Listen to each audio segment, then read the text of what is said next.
So we absolutely love the riding community.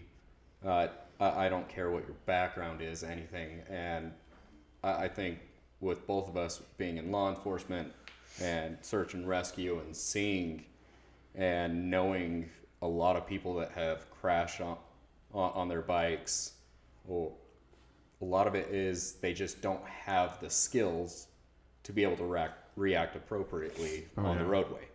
So we decided that like a lot of the police training that we get, it focuses on safety while out on the roadway and being able to those tight turns and being able to slow down quickly and knowing how that bike works and making it just an extension of your own body can really save your life. Oh yeah. And so I got a great video of it saving my life. Yeah. So we decided we're gonna try and start up an advanced rider school.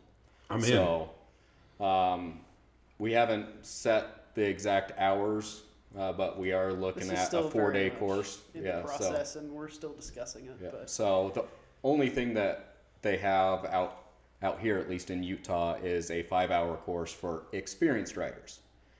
Minimum requirement on that is 2,000 miles on a bike. It's not an experienced That's rider. not an experienced No, rider. you're still a new rider. So, and You got to take it in for a service if you bought a new one. You haven't got your first service on the bike yet. So one other thing that we're going to do is a beginner rider course, but to pass our course, it's going to be a lot more difficult than what any other course or the basics for the driver's license division is.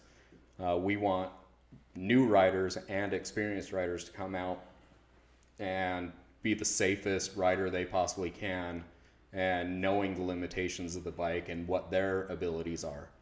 And I honestly believe that anybody that can jump onto a bike and is willing to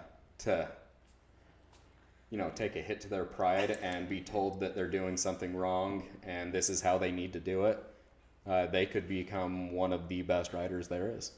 Well, you'd be foolish. You'd be foolish to think you know it all. I think I know everything, and that's when I realize I don't know anything. That's just like an opening too. And so anyone that doesn't think they can improve in a skill that's going to save their life, come on. Like, that's silly. I think it's a great idea, guys. I would love to help promote that and get that out there. Is there a cost per...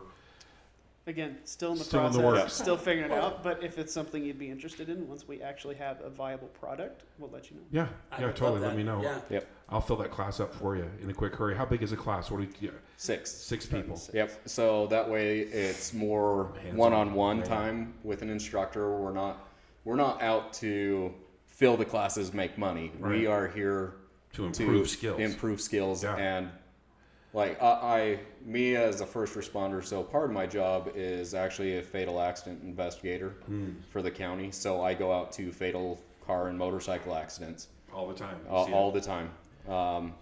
And I absolutely hate going to a scene and seeing a bike down. That is, personally, I have been to an accident scene where I got called out. I didn't know any information about it until I show up and I see a bike and I recognize it. No. It's happened multiple times. So that's the unfortunate side, and I want to do everything I can to make the riders safer.